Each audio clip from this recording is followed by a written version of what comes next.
Bismillahirrahmanirrahim. Assalamualaikum warahmatullahi wabarakatuh.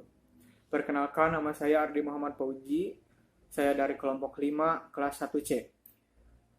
Di sini kami akan mempresentasikan hasil diskusi kelompok kami, yaitu tentang landasan sosiologis dan antropologis pendidikan. Sebelumnya, kami mengucapkan terima kasih kepada Bapak dosen, Bapak Ahmad Hamdan MPD, yang telah membimbing kami sehingga terselesaikannya sebuah makalah ini. Sebelum kita mempresentasikan makalah ini, saya memperkenalkan terlebih dahulu anggotanya. Yang pertama, Ardi Muhammad Fauji, yaitu saya sendiri. Yang kedua, Anandara Kanjakwansa. Yang ketiga, Ilham Rosyadi. Dan yang keempat, Herdiana Firmansyah. Untuk presentasi pertama akan dipresentasikan oleh saya sendiri, selanjutnya oleh Anandara Kanjakwansa, yang ketiga oleh Ilham Rosyadi, dan yang keempat oleh Herdiana Firmansyah. Oke, langsung saja ke poin A, yaitu sosialisasi dan enkulturasi.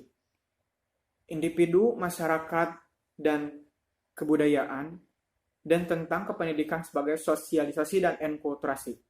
Pokok bahasan pertama ini meliputi definisi tentang individu, masyarakat, dan kebudayaan.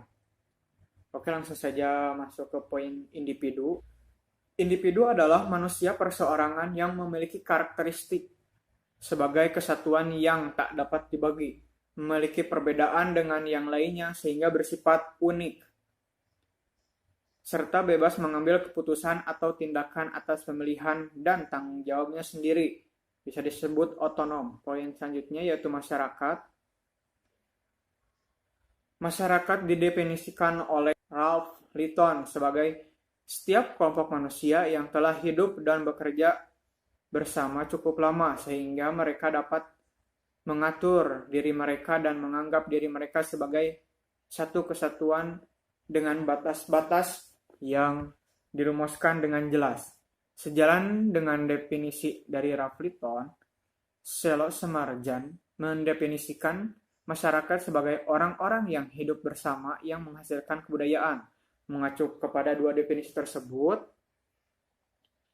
tentang masyarakat seperti dikemukakan di atas, dapat didefinisikan 4 unsur yang mesti terdapat di dalam masyarakat, yaitu 1. Manusia atau individu-individu yang hidup bersama.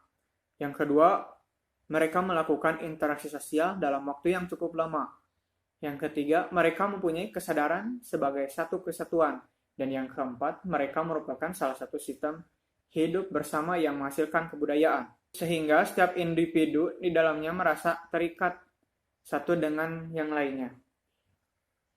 Oke, yang selanjutnya yaitu kebudayaan.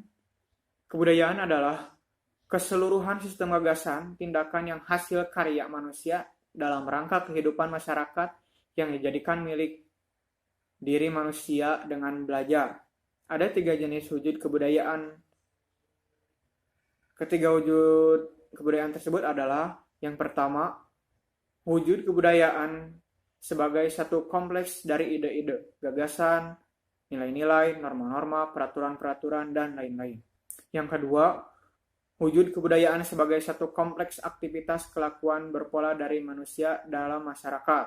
Yang ketiga, wujud kebudayaan sebagai berbeda-beda hasil karya manusia, terdapat hubungan dan saling mempengaruhi antara individu, masyarakat, dan kebudayaan. Individu, masyarakat, dan kebudayaan tak dapat dipisahkan. Hal ini sebagaimana Anda maklumi bahwa setiap individu bermasyarakat dan berbudaya. Adapun masyarakat itu sendiri terbentuk dari individu-individu, masyarakat dan kebudayaan mempengaruhi individu. Sebaliknya, masyarakat dan kebudayaan dipengaruhi oleh individu-individu yang membangunnya. Struktur sosial, status, dan peranan. Apabila kita mempelajari di dalam masyarakat, terdapat struktur sosial. Kemlu mendefinisikan sebagai pola perilaku berulang-ulang yang menciptakan hubungan antara individu dan antar kelompok dalam masyarakat. Dalam struktur sosial tersebut, setiap individu mempunyai kedudukan atau status dan peranan tertentu. Status adalah kedudukan seorang di dalam suatu struktur sosial. Misal, di dalam struktur organisasi madrasah, seorang memungkinkan berkedudukan sebagai kepala madrasah, sebagai guru, sebagai siswa, dan lain-lain. Adapun menurut Lovelayton, status adalah kumpulan hak dan kewajiban seorang sesuai dengan kedudukannya. Sedangkan peranan adalah sebagai hal yang harus dilakukan oleh individu sesuai dengan kedudukannya. Peranan pada dasarnya merupakan aspek dinamis dari suatu status. Seseorang dikatakan melaksanakan perannya apabila ia melaksanakan hak dan kewajiban sesuatu dengan statusnya. Status dibedakan menjadi dua, yaitu yang pertama status diperoleh sejak lahir dan diberikan kepada individu. Yang kedua status yang diraih, yaitu status yang memerlukan kualitas tertentu yang diraih melalui upaya tertentu persaingan. Terima kasih. Perkenalkan, nama saya Ananda Rakansyah dan saya akan membacakan materi yang berjudul Sosialisasi dan Enkulturasi sebagai Pendidikan. Upaya mempertahankan kelangsungan eksistensi masyarakat dan kebudayaan. Salah satu unsur masyarakat adalah adanya interaksi sosial. Interaksi sosial antara lain mengimplikasikan reproduksi sehingga masyarakat menghasilkan keturunan. Dengan memiliki keturunan, berarti masyarakat memiliki generasi muda yang akan menjadi generasi penerusnya. Dengan tujuan agar tetap tercipta konformitas dan homogenitas di dalam masyarakat. Dan untuk menjaga kelangsungan eksistensi masyarakat serta kebudayaannya. Maka terhadap generasi mudanya, masyarakat melakukan sosialisasi atau socialization dan enkulturasi atau enculturation. Manusia berbeda dengan hewan yang seluruh perilakunya dikendalikan oleh naluri yang diperoleh sejak kelahirannya. Saat kelahirannya, anak manusia dalam keadaan tak berdaya karena naluri yang dibawa ketika kelahirannya relatif tidak lengkap. Anak manusia yang baru lahir, sekalipun ia telah mempunyai ascribed status atau sebagai anak. Namun ia belum tahu status dan peranannya itu.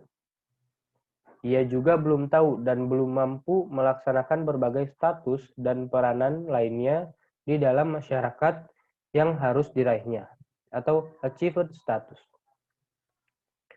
Demikian pula mengenai kebudayaan masyarakat, ia belum memiliki sistem nilai, norma, pengetahuan, adat kebiasaan, serta belum mengetahui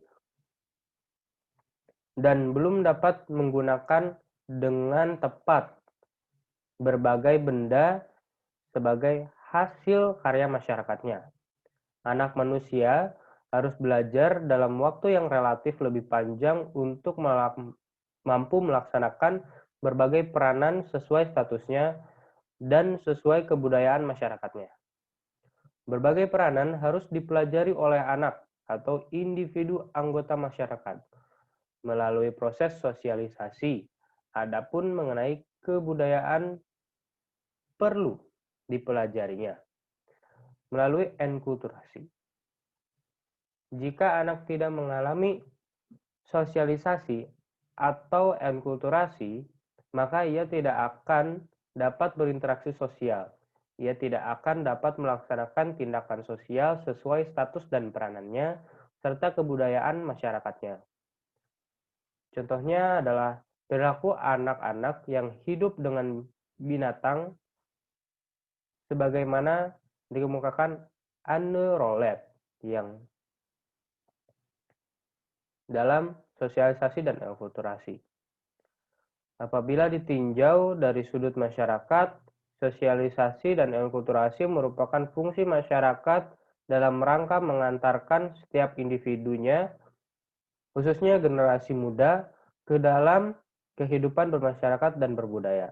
Adapun jika ditinjau dari sudut individu, dalam proses sosialisasi dan enkulturasi setiap individu sesuai dengan statusnya dituntut untuk belajar tentang berbagai peranan dalam konteks kebudayaannya, masyarakatnya,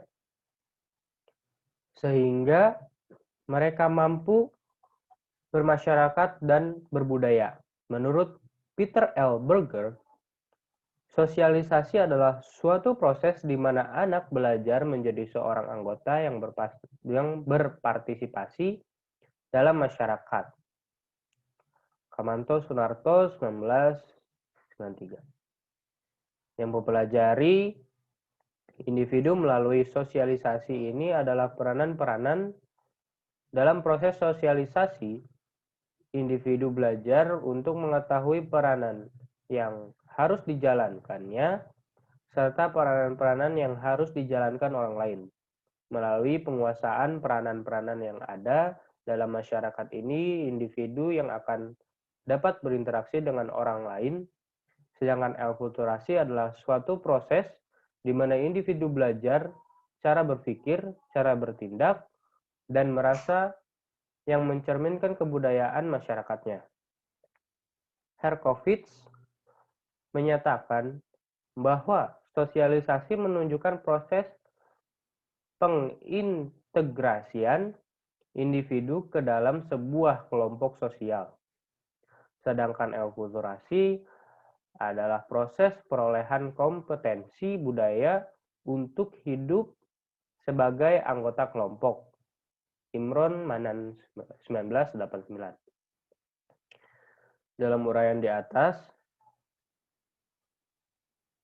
melihat bahwa definisi sosialisasi yang digunakan dalam sosiologi tampak memiliki arti yang berbeda dengan definisi dan makna enkulturasi yang digunakan dalam antropologi. Definisi sosialisasi menekankan kepada pengambilan peranan, sedangkan definisi enkulturasi menekankan kepada perolehan kompetensi budaya. Namun, dalam kehidupan yang asli, sesungguhnya dalam sosialisasi itu inherent atau melekat juga kebudayaan. Sebab kebudayaanlah yang menentukan arah dan cara-cara sosialisasi yang dilaksanakan oleh masyarakat. Oleh karena itu, dalam proses sosialisasi sebenarnya terjadi juga proses enkulturasi atau pembudayaan. Yang mana di dalam enkulturasi ini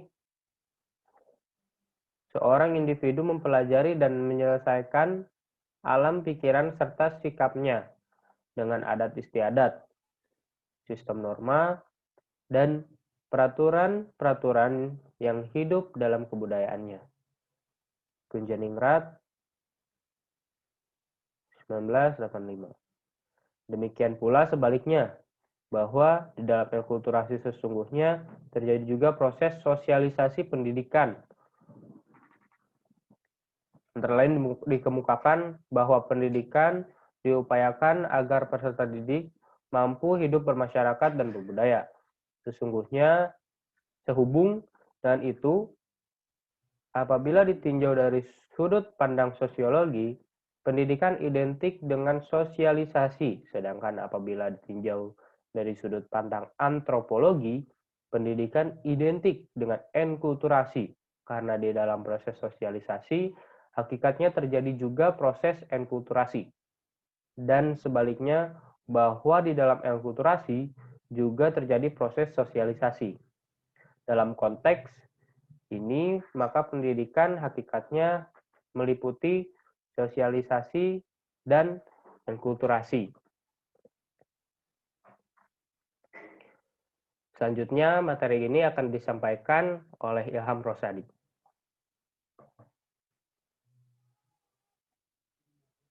Oke, makasih. Nama saya Ilham Rosadi. Selanjutnya materi ini yang akan saya sampaikan. 1. Pendidikan sebagai perata sosial. Perata sosial menurut Theodorson adalah suatu sistem peran dan norma sosial yang saling berhubungan dan terorganisasi di sekitar pemenuhan kebutuhan atau fungsi sosial yang penting. Sudarja Dewikata 1988. Komblum menggunakan istilah institusi untuk menjelaskan perata sosial. ia mendefinisikan sebagai suatu struktur, status, dan peranan yang diarahkan kepada pemenuhan kebutuhan-kebutuhan dasar anggota masyarakat. Kamanto Sunarto 1993, adapun Ko Jadiningrat 1984. Dalam definisinya tentang peralatan secara tersurat menyebutkan juga peralatan-peralatan dan manusia-manusia yang melaksanakan peranan itu. Redaksi sebagai definisi peralatan sebagaimana disajikan di atas memang berbeda-beda. Namun demikian pada dasarnya mengandung pengertian yang relatif sama.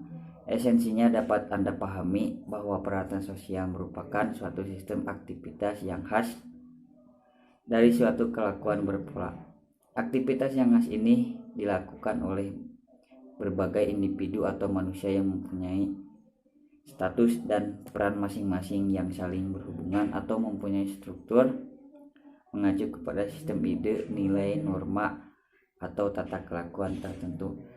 Dilakukan dengan menggunakan berbagai peralatan dan aktivitas khas ini.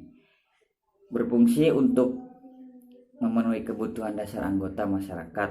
Pendek kata, peralatan sosial adalah perilaku terpola yang digunakan oleh suatu masyarakat untuk memenuhi berbagai kebutuhan dasarnya. Jenis peralatan sosial, individu dan masyarakat mempunyai berbagai kebutuhan dasar. Misalnya, kebutuhan akan metabolisme, reproduksi, keamanan, kesehatan, dan sebagainya. Kebutuhan-kebutuhan dasar ini akan dipenuhi dalam bentuk respon budaya, penyediaan makanan, kekerabatan, perlindungan, pendidikan. Respon-respon ini akan dimiliki kesamaan polanya pada suatu masyarakat tertentu. Pola responnya yang terstandar itu disebut peralatan sosial. Terdapat berbagai peralatan sosial, antara lain peralatan ekonomi, peralatan politik, peralatan agama, peralatan pendidikan, dan sebagainya.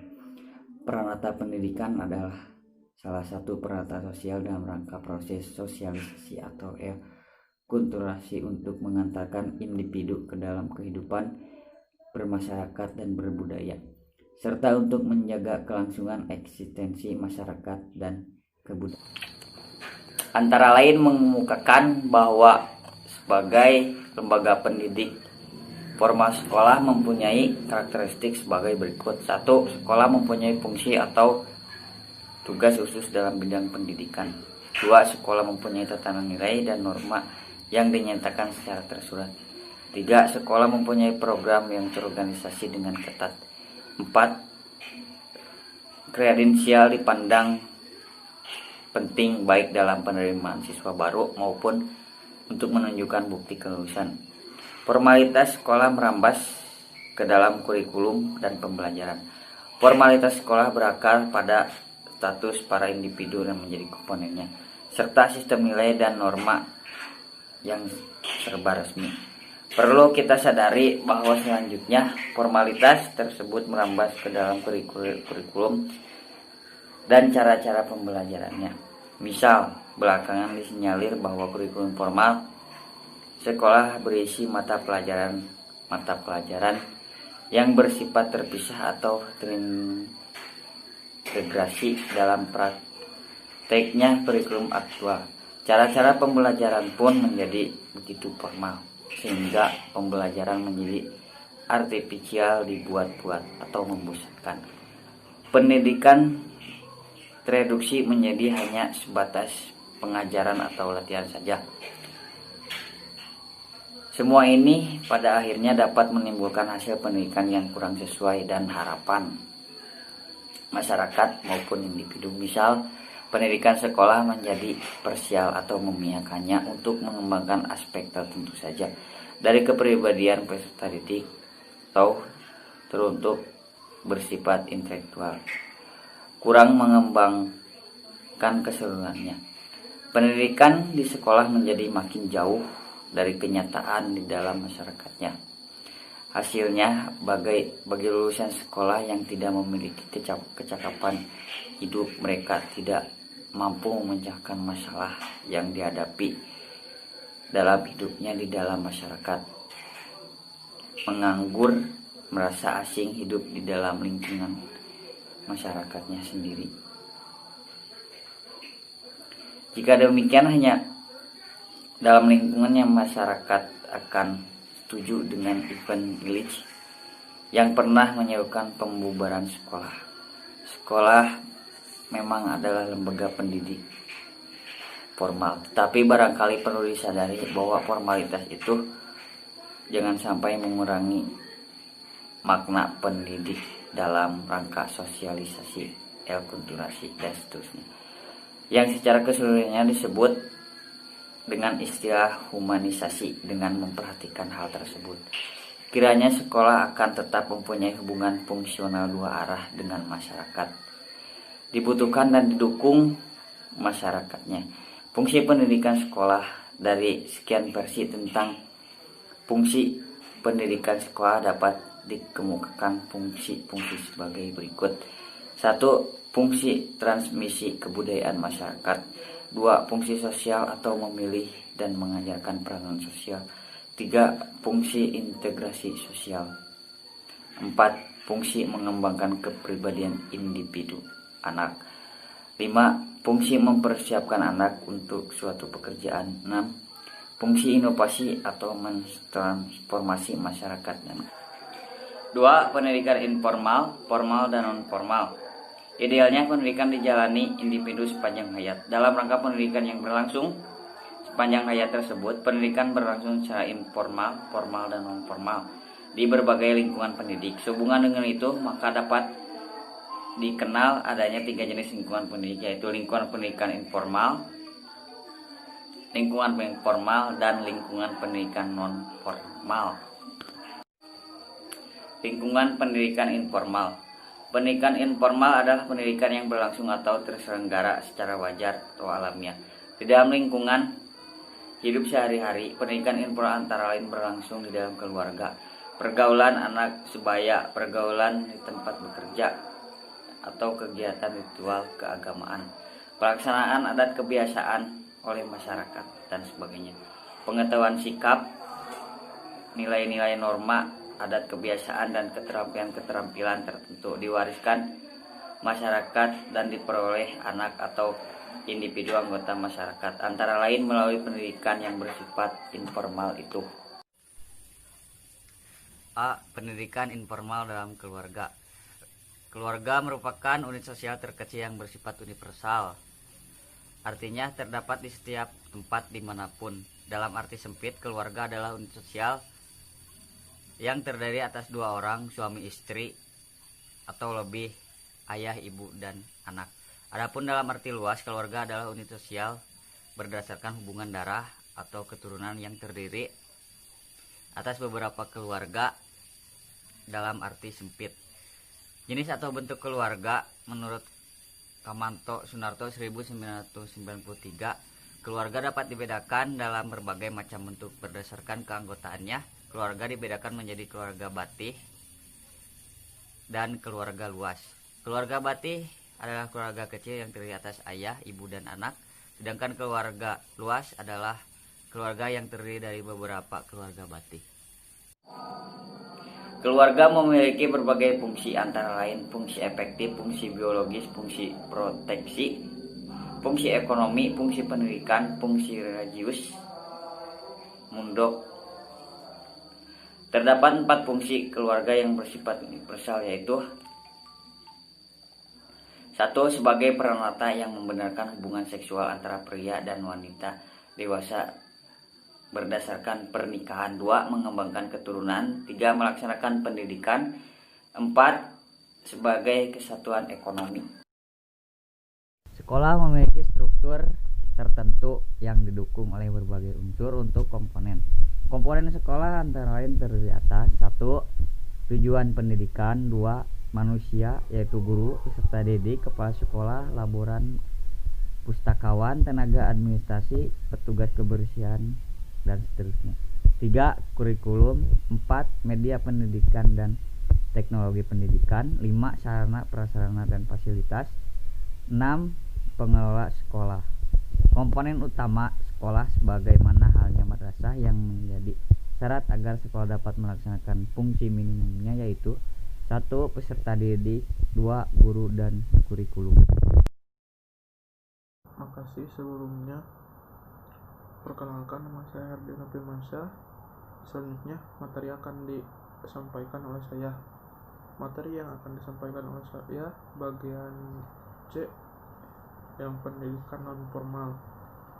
Definisi pendidikan non formal adalah jalur pendidikan di luar pendidikan formal yang dapat dilaksanakan secara terstruktur dan berjenjang. Pasal 1 ayat 12 Undang-Undang Republik Indonesia Nomor 20 Tahun 2003 yang berfungsi mengembangkan potensi peserta didik dengan penekanan dan penguasaan pengetahuan dan keterampilan fungsional serta pengembangan sikap dan kepribadian profesional. Dalam hubungannya dengan pendidikan formal, pendidikan non formal diselenggarakan bagi warga masyarakat yang memerlukan pelayanan pendidikan yang berfungsi sebagai pengganti, penambah, dan pelengkap pendidikan formal dalam rangka mendukung pendidikan sepanjang hayat.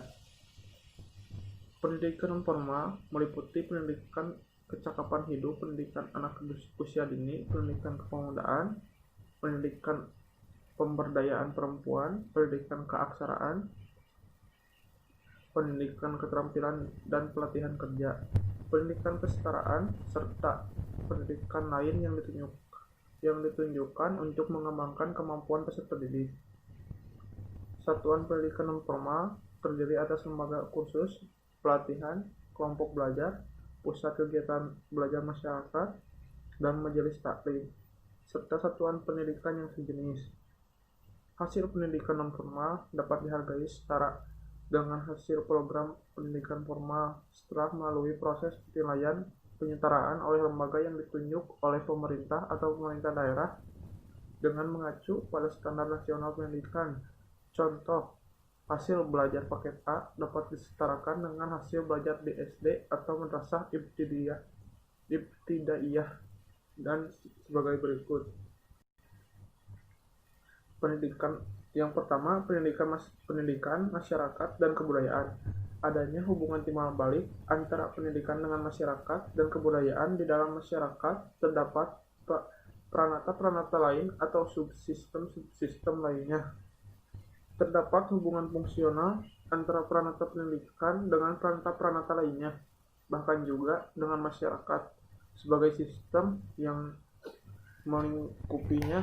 Terdapat hubungan timbal balik antara pranata pendidikan masyarakat dan kebudayaan perlu didasari dengan pranata pendidikan, baik tujuan, isi kurikulum, cara-cara pelaksanaannya hendaknya disesuaikan dengan keadaan serta harapan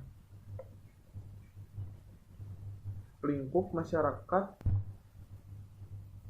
dan kebudayaannya. Dalam hubungan dengan keadaan serta harapan masyarakat dan kebudayaannya, pranata pendidikan memiliki dua fungsi utama, yaitu yang pertama, fungsi konservasi. Dalam hal ini, pranata pendidikan berfungsi untuk mentransmisikan atau mewariskan atau melestarikan dan atau mempertahankan kelangsungan eksistensi masyarakat. Yang kedua, fungsi inovasi atau kreasi atau transformasi. Dalam hal ini, pranata pendidikan berfungsi untuk melakukan perubahan dan pembaharuan masyarakat beserta nilai-nilai budayanya. Kedua, fungsi pendidikan sebagai dikemukakan di atas, yaitu fungsi konservasi dan fungsi inovasi pendidikan bagi masyarakat dan kebudayaannya dapat kita pahami dan real terjadi di dalam kehidupan masyarakat. Di dalam masyarakat terdapat nilai-nilai, pengetahuan, dan kelakuan-kelakuan berpola dan masih relevan dan dipandang baik untuk harus tetap dilestarikan. Adapun untuk melestarikan dan melakukan pembaharuan atau perubahan tersebut, masyarakat perlu melakukannya melalui pendidikan atau melalui apa yang di dalamnya antropologi disebut enkulturasi. Kedua, fungsi pendidikan sebagai dikemukakan di atas, yaitu fungsi konservasi dan fungsi inovasi pendidikan bagi masyarakat dan kebudayaannya dapat kita pahami dan real terjadi di dalam kehidupan masyarakat. Di dalam masyarakat terdapat nilai-nilai pengetahuan dan kelakuan berpola dan masih relevan dan dipandang baik yang harus tetap dilestarikan. Adapun untuk melestarikan dan melakukan pembaharuan atau perubahan tersebut, masyarakat perlu melakukannya melalui pendidikan atau melalui apa yang ada di dalam antropologi disebut enkulturasi.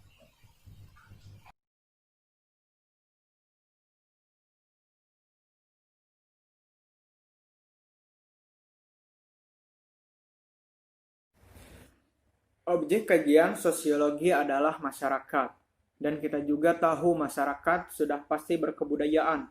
Namun perlu diingatkan antara masyarakat dan kebudayaan tidaklah sama, namun saling berhubungan erat. Dalam hal ini, masyarakat menjadi kajian pokok sosiologis, dan sedangkan kebudayaan menjadi kajian pokok antropologis. Sehingga dapat ditarik kesimpulan bahwa masyarakat lebih mendasar dan merupakan tanah di mana kehidupan itu berpijak. Dari masing-masing tujuan pembelajaran sosiologis pendidikan dan antropologis pendidikan, dapat disimpulkan bahwa tujuan dari sosiologis dan antropologis antara lain adalah agar kita dapat melihat dengan jelas siapa diri kita, baik sebagai pribadi maupun anggota kelompok ataupun masyarakat. Mampu mengkaji tempat kita dalam masyarakat dan dapat melihat dunia atau budaya lain yang belum kita pahami sebelumnya. Semakin memahami norma, tradisi, keyakinan, dan nilai-nilai yang dianut oleh masyarakat lain. Dan yang terakhir, lebih tanggap, kritis, dan rasional menghadapi gejala sosial masyarakat yang makin kompleks. Oke, mungkin sekian dari kelompok kami. Mohon maaf bila banyak kesalahan karena kami juga masih dalam proses pembelajaran. Mohon maaf dan cukup sekian dari kelompok kami. Billahi taufiq wal hidayah. Wassalamualaikum warahmatullahi wabarakatuh.